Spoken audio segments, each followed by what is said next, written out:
नमस्कार, मैं अनिल कटारिया और आज हमारे देश के लिए बहुत ही ऐतिहासिक दिन है। ऑल इंडिया रेडियो पर प्रधानमंत्री नरेंद्र मोदी ने घोषणा करते हुए कहा है चंडीगढ़ एयरपोर्ट का नाम शहीद आजम भगत सिंह के नाम से रखा जाएगा।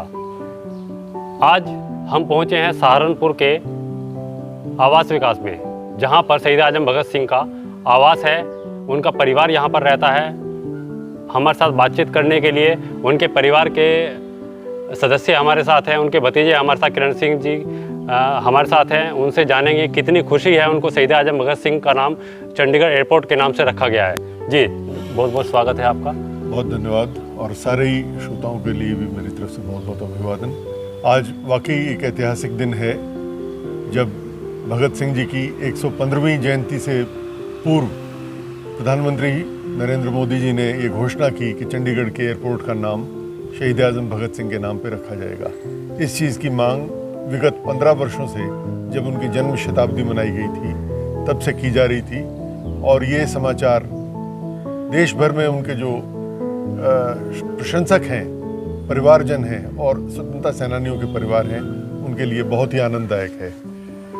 भगत सिंह जी का नाम चंडीगढ़ एयरपोर्ट के साथ जुड़ने से उनके विचारों, उनके व्यक्तित्व और उनके जीवन से नई पीढ़ी को, देश के लोगों को और विशेष रूप से पंजाब के जो लाखों लोग विदेश में रहते हैं, उन्हें बहुत प्रेरणा मिलेगी और उनके लिए बहुत गौरव का क्षण है। 28 सितंबर को शहीद आजम भगत सिंह की जयंती है और इस उपलक्ष्य में पूरे देश में जश्न मनाया जाएगा।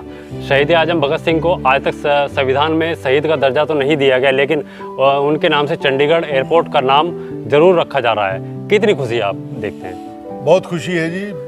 भगत सिंह जी को जो सम्मान दिया गया, सबसे पहले 2008 में उनकी प्रतिमा संसद भवन में लगाई गई और उसके बाद अब चंडीगढ़ एयरपोर्ट का नाम भी उनके नाम पे रखा जा रहा है। ये सम्मान सिर्फ शहीद भगत सिंह का नहीं, बल्कि उनके तमाम उन साथियों का है, जो चाहे चंद्रशेखर आज़ाद हों, भगवती चरण वोहरा हों, राजगुरु और सुखदेव हों, और अशफाक उल्लाह खां, ठाकुर रोशन सिंह, राम प्रसाद बिस्मिल, जिन्होंने उनके साथ कंधे से कंधा मिलाकर लड़ते हुए अपने प्राणों का उत्सर्ग किया।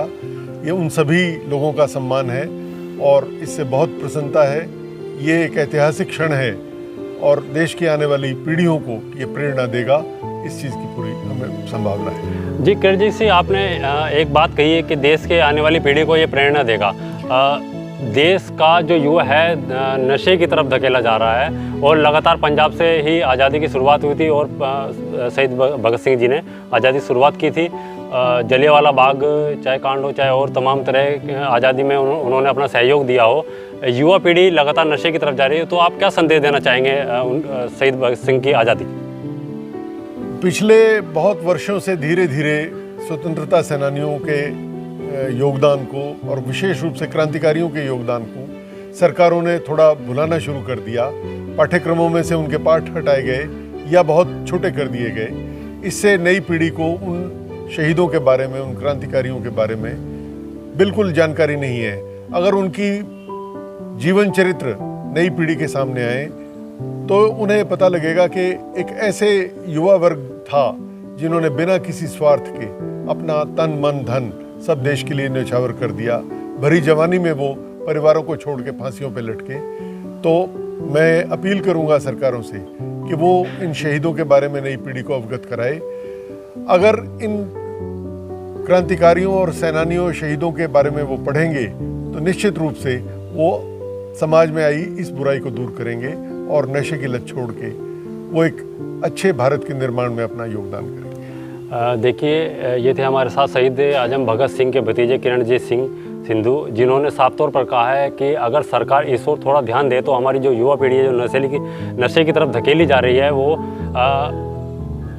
शहीद आजम भगत सिंह को पढ़े, उनको समझे तो शायद उनको समझ में आएगा कि आज़ादी क्या होती है और किस तरह से शहीद आजम भगत सिंह ने बहुत कम उम्र में फांसी पर लटक गए थे और जिन्होंने कितना योगदान देश के आज़ादी में अपना दिया है।